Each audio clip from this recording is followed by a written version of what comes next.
That fast charging cap, it's a deliberate bottleneck. Let's autopsy how USB-IF standards are engineered to drain your wallet. Back in 1995, USB was supposed to be universal. Instead, we got a committee wearing clipboards and charging certification fees like toll roads. Your phone asks for power. The cable negotiates. The controller throttles it. Why?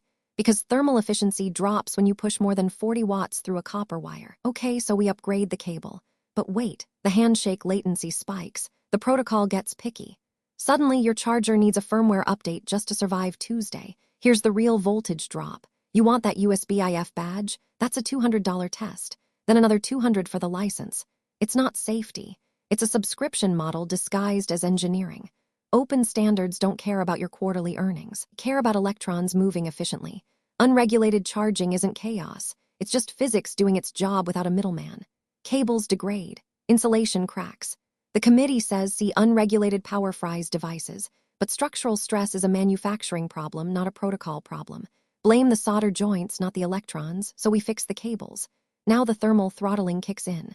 The chip gets warm. The system caps output. You're back to square one, watching your battery icon crawl like a sloth on sedatives. The bottleneck isn't in the wire, it's in the paperwork. Every arbitrary speed cap is a revenue stream wearing a lab coat.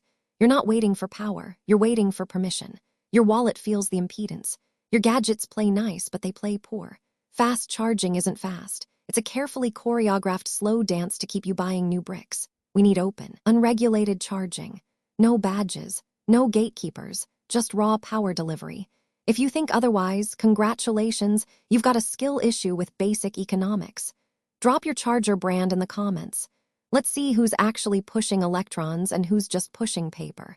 Subscribe if you're tired of waiting for permission to charge.